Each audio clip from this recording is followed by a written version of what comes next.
Origin of life, यानी जीवन की शुरुआत, यानी हमारी और आपकी शुरुआत। यह प्रश्न उतना ही पुराना है जितनी पुरानी हमारी मानव सभ्यता। प्राचीन काल से ही लोग इस प्रश्न से जूझ रहे हैं और शायद यही प्रश्न है जिसको समझने के लिए हमने भगवान की कल्पना की। यह प्रश्न उन मूलभूत प्रश्नों में से एक है जिसके जवाब का प्रयास पहले मजहबों और बाद में विज्ञान की बुनियाद बनी। इससे महत्वपूर्ण प्रश्न आखिर और क्या हो सकता है?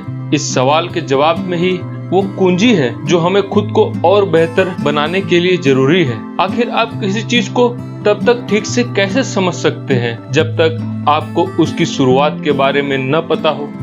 मैं आपको यकीन दिलाता हूँ कि इस वीडियो को देखने के बाद आप जीवन की कीमत को और बेहतर तरीके से समझ सकेंगे और आप जान सकेंगे कि आखिर इस प्रश्न का उत्तर कि जीवन की शुरुआत कैसे हुई इतना जटिल क्यों है।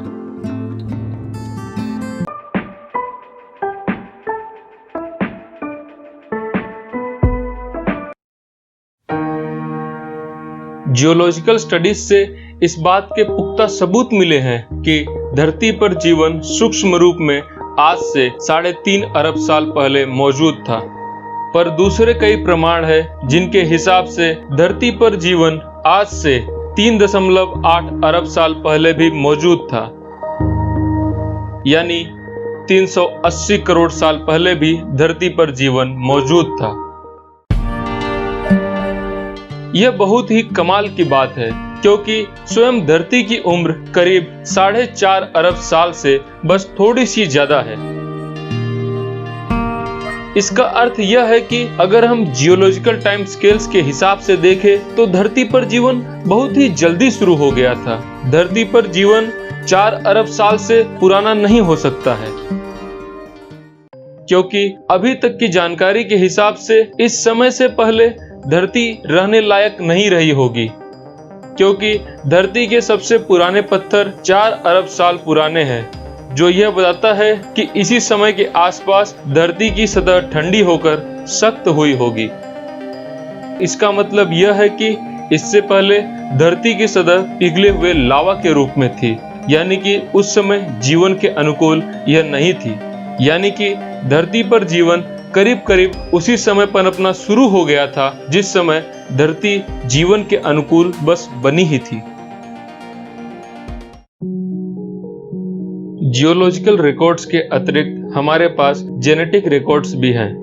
सभी जीवों के अंदर डीएनए होता है। D ribo oxy nucleic acid या डीएनए एक प्रकार का कोड है जिसमें किसी जीव के बनने की पूरी रेसिपी मौजूद होती है।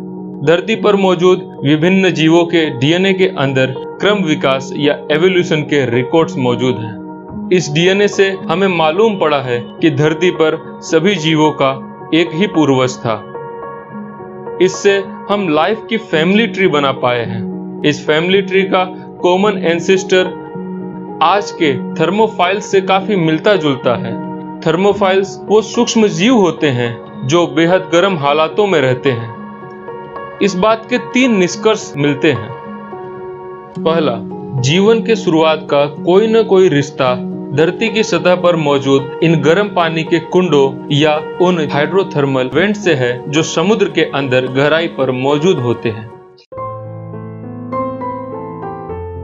दूसरा, या तो शायद इतिहास में ऐसी कोई घटना हुई होगी जिससे समंदर का पानी बहुत ज्यादा गर्म हो गया होगा, शायद किसी विशाल मीटेरोइड या बहुत सारे छोटे मीटेरोइड्स के टक्करों से। और शायद इतनी ज्यादा गर्मी के कारण सिर्फ वही जीव बचे होंगे जो गर्म हालातों को झेल सके होंगे और बाकी के जीव खत्म हो गए होंगे, या शायद यह बस एक इत्तेफाक है। इन सभी में से कौन सी संभावना सबसे ज्यादा संभावित है यह कहना बहुत मुश्किल है। शायद इसलिए भी क्योंकि अभी तक हमारे पास कोई और प्लेनेट जहां जीवन की शुरुआत हुई हो नहीं है। अगर हमें ऐसी दूसरी दुनिया मिले जहां जीवन हो या जहां कभी जीवन रहा हो तो हम वहां की और धरती की परिस्थितियों का एक दूसरे से तुलना करके यह बेहतर तरीके से जान सकते हैं कि जीवन की उत्पत्ति की कौन सी संभावना ज्यादा संभावित है। और इसलिए मंगल और सौर मंडल के दूसरे ग्रहों पर चल रही जीवन के निशानों की खोजबीन हमारे लिए बहुत ही महत्वपूर्ण है। जीवन की शुरुआत यह आज बायोलॉजी की सबसे बड़ी पहेलियों में से एक है। इसका एक बहुत बड़ा कारण यह है कि इसके बारे में पता लगाने के लिए हमारे पास पर्याप्त सबूतों का अभाव है। असल में ऐसा प्रतीत होता है कि जैसे किसी ने धरती से उन घटनाओं के सबूतों को ही मिटा दिया हो जो जीवन के उत्पत्ति के लिए जिम्मेदार थी। ऐसा इसलिए है क्योंकि हमारी धरती अपने शुरुआत के दिनों से ही बदलती आई है। आज धरती का माहौल उस समय से बिल्कुल अलग है जब यहाँ पर जीवन की शुरुआत हो ही रही थी। हाउ हैज लाइफ ओरिजिनेटेड, यानी जीवन की शुरुआत कैसे हुई होगी। इसे समझाने वाली कई थियरीज हैं, पर इन सभी थियरीज को मुख्यतः दो वर्गों में बांटा जा सकता है। पहली वो थियरीज जिनके हिसाब से जीवन की शुरुआत धरती पर हुई थी, और दूसरी वो थियरीज जिनके अनुसार धरती पर जीवन बाहरी अंतरिक्ष से आया था। वो थियरीज जिनके अनुसार ओरिजिन ऑफ लाइफ या जीवन की शुरुआत धरती पर नहीं हुई बल्कि यह यहाँ कहीं और से आया है, उन्हें पैंसपर्मिया थियरीज कहते हैं। पैंसपर्मिया थियरीज का यह कहना है कि बाहरी अंतरिक्ष में जीवन मौजूद है और यह एस्ट्रॉइड्स, मीटेरॉइड्स या कॉमेट्स के द्वारा ग्रहों तक पहुंचता है। इन थियरीज को सपोर्ट करने वाले कुछ लोगों का यहाँ तक मानना है कि इंटरस्टेलर स्पेस में बैक्टीरियास आम है और वहीं से यह धरती तक आए हैं। कुछ दूसरे लोग भी हैं जिनके अनुसार जीवन की शुरुआत हमारे सौर मंडल में ही हुई थी, पर धरती पर नहीं बल्कि सौर मंडल के किसी और ग्रह पर, जैसे मंगल या वीनस, और फिर किसी टक्कर से निकला मलबा धरती तक आ गया होगा जिसमें कुछ सूक्ष्म जीव भी थे। इन थियरीज को थोड़ा बल इस बात से मिलता है कि हमें धरती पर कुछ ऐसे मीटेरॉइड्स मिले हैं जिनकी बनावट मंगल की सतह से काफी मिलती जुलती है। इन्हें SNC मीटेरॉइड्स कहते हैं, जो यह दर्शाता है कि मंगल से सामग्री धरती तक आ सकती है। इस थियरी को सही मानने के लिए पहले हमें यह साबित करना पड़ेगा कि धरती पर जीवन की शुरुआत क्यों नहीं हो सकती है और दूसरे ग्रहों पर ऐसी क्या खासियत है कि वहां जीवन की शुरुआत हो सकती थी, भले ही आज वो बिल्कुल भी जीवन के अनुकूल न हो।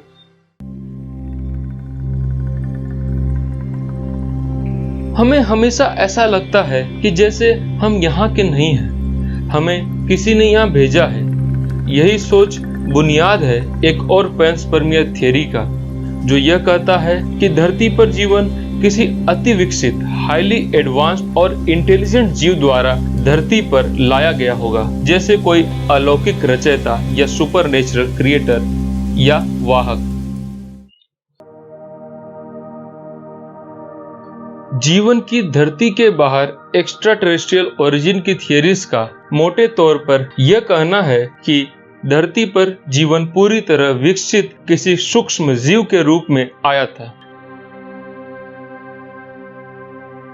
हालांकि एक्सपेरिमेंट्स में ऐसा पाया गया है कि कुछ सूक्ष्म बैक्टीरिया स्पेस के कठोर हालातों में भी जीवित रह सकते हैं, इसलिए इस बात की संभावना को नकारा नहीं जा सकता है कि हो सकता है कि धरती पर जीवन के बीज कहीं और से आए हो। पर अभी तक हमें बाहरी अंतरिक्ष में धरती के बाहर किसी भी प्रकार का जीवन या उसके निशान नहीं मिले हैं।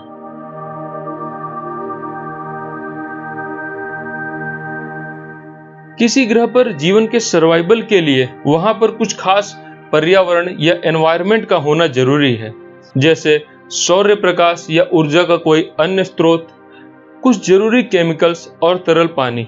यह सभी चीजें धरती पर मौजूद हैं और इसीलिए धरती जीवन के लिए एक बहुत ही अनुकूल जगह है।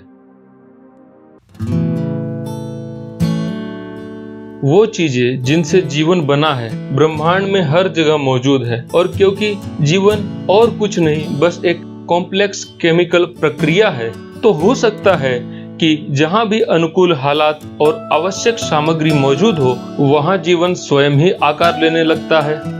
यही बात बुनियाद है उन थियरीज का जिनके अनुसार धरती पर जीवन कहीं बाहर से नहीं आया है, यह यहीं शुरू हुआ था। यहाँ मौजूद निर्जीव चीजों से। इस आइडिया को अबायोजेनेसिस कहते हैं। आज यह थियरी जीवन की शुरुआत कैसे हुई इसे समझाने वाली एक स्टैंडर्ड थियरी है, क्योंकि बाकी की थियरीज भले ही सही हो सकती हैं, पर अभी तक हमें कोई ऐसी ठोस वजह नहीं मिली है जिससे यह कहा जा सके कि धरती पर जीवन क्यों शुरू नहीं हो सकता था।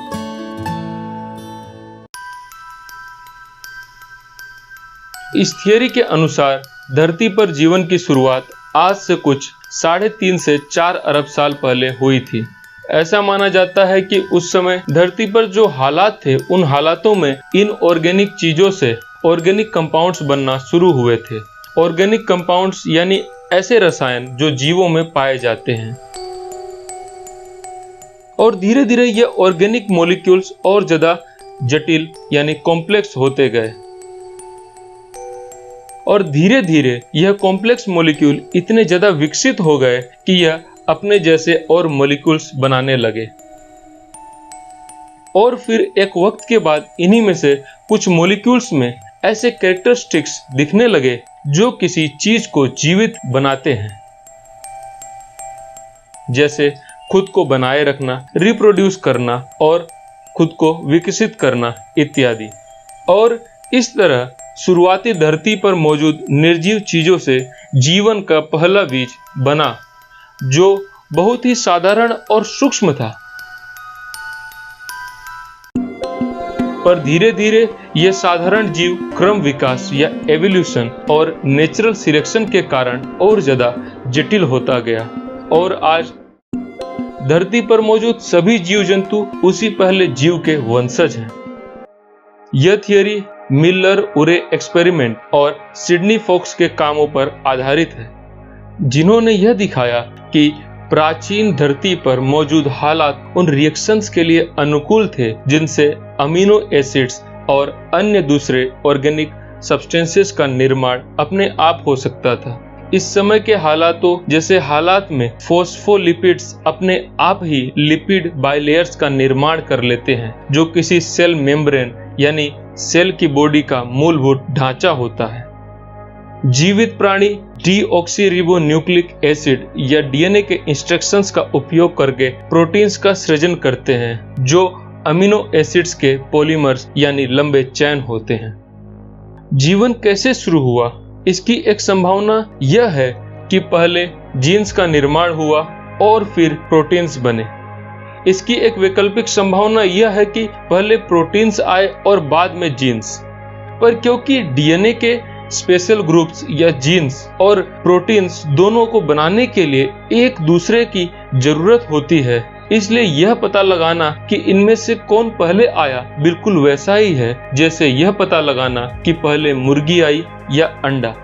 ज्यादातर साइंटिस्ट का यह मानना है कि इसकी संभावना बहुत कम है कि जीन्स और प्रोटीन्स एक दूसरे से स्वतंत्र बने होंगे। इसलिए एक संभावना यह है कि पहले जीव रिबोन्यूक्लिक एसिड यानी आरएनए पर आधारित थे, जो डीएनए की ही तरह इंफॉर्मेशन भी स्टोर कर सकता है और प्रोटीन्स की तरह रिएक्शंस को कैटेलाइज भी कर सकता है। इसे आरएनए वर्ल्ड हाइपोथेसिस कहते हैं। शुरुआती धरती आज से बिल्कुल अलग थी, बेजान और बंजर। इसके महासागरों में उस समय कई प्रकार के रसायन मौजूद थे जो पानी में किसी सूप की तरह मिले हुए थे। यहाँ के एटमॉस्फेयर में ऑक्सीजन ना के बराबर थी। ये ज्यादातर कार्बन डाइऑक्साइड, पानी और अमोनिया जैसी चीज से बनी हुई थी, यानी कि उस समय एरोबिक लाइफ या ऑक्सीजन पर निर्भर जीवन नहीं हो सकता था। यानी कि शुरुआती जीव जरूर एनएरोबिक थे, यानी ऑक्सीजन के बिना रहने वाले जीव। यह जीव ऑटोट्रोप्स थे, यानी ऐसे जीव जो अपना खाना स्वयं बनाते हैं अपने आसपास मौजूद निर्जीव चीजों से। शायद काफी कुछ आज के अलगे जैसे, जो पेड़ पौधों की ही तरह अपना खाना खुद बनाने वाले एक सूक्ष्म प्राणी हैं। यह ऑटोट्रोप्स दो प्रकार के होते हैं। एक वो जिन्हें अपना खाना बनाने के लिए सूर्य के प्रकाश की जरूरत होती है, इन्हें फोटो ऑटोट्रोप्स कहते हैं, जैसे पेड़ पौधे और अलगे। ऑटोट्रोप्स का एक दूसरा प्रकार भी है समंदर इतना गहरा है कि इसके सबसे गहरे हिस्सों तक सूर्य का प्रकाश नहीं पहुंच पाता है, पर यहाँ भी जीवन है। यहाँ रहने वाले जीव उन जीवों को खाकर जीवित रहते हैं जो पेड़ों की ही तरह अपना खाना खुद बनाते हैं, पर जिन्हें सूर्य के प्रकाश की जरूरत नहीं है। यह अपना खाना केमिकल रिएक्शन से उत्पन्न होने वाले ऊर्जा की सहायता से बनाते हैं। इसलिए ऐसे जीवों को कीमोट्रोप्स कहते हैं, यानी कि ऐसे जीव जो केमिकल की सहायता से अपना खाना बनाते हैं। यह पहले जीव क्या फोटोट्रोप्स थे या कीमोट्रोप्स, यह बात इस बात पर निर्भर करती है कि जीवन की शुरुआत कहाँ हुई होगी। अगर यह धरती की सतह पर मौजूद छिछले समंदर में हुआ होगा तो ये फोटोट्रोप्स होंगे, क्योंकि यहाँ सूरज की रोशनी की कोई कमी नहीं है। पर अगर जीवन की शुरुआत गहरे समंदर में स्थित गर्म पानी के उन फव्वारों के आसपास हुई होगी, जिन्हें हाइड्रोथर्मल वेंट्स कहते हैं, तो यह जीवन जरूर कीमोट्रोप्स रहे होंगे, क्योंकि वहां तक सूरज की रोशनी नहीं पहुंच पाती है। मिल्लर उर्रे के जैसे दूसरे एक्सपेरिमेंट में, जिसमें शुरुआती धरती पर गहरे समंदर के हाइड्रोथर्मल वेंट्स के आसपास के हालातों को सिमुलेट किया गया, तो भी वैसे ही नतीजे मिले जो मिल्लर उर्रे एक्सपेरिमेंट में मिले थे, जो यह बताता है कि इस बात की भी संभावना है कि जीवन की शुरुआत वहां भी हो सकती है।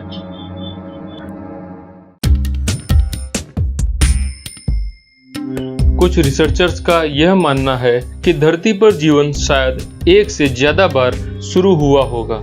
शायद शुरुआती धरती पर कई प्रकार के जीवन ने रूप लिया होगा, जो शायद एक दूसरे से काफी अलग रहे होंगे। कुछ लोगों का तो यहाँ तक मानना है कि पहले जीव कार्बन पर आधारित नहीं थे, बल्कि वे क्ले या चिकनी मिट्टी पर आधारित थे, जिसमें पाया जाने वाला एक मुख्य एलिमेंट सिलिकॉन है। या शायद कार्बन और सिलिकॉन दोनों पर आधारित जीवन एक साथ शुरू हुआ होगा, पर बाद के धरती के बदले हालातों में केवल वही जीव बच पाए जो इन बदले हालातों को झेल सकते थे। शायद कार्बन पर आधारित जीवन इन हालातों में ज्यादा कारगर साबित हुआ और इसलिए आज धरती पर मौजूद सभी जीवन कार्बन पर आधारित है।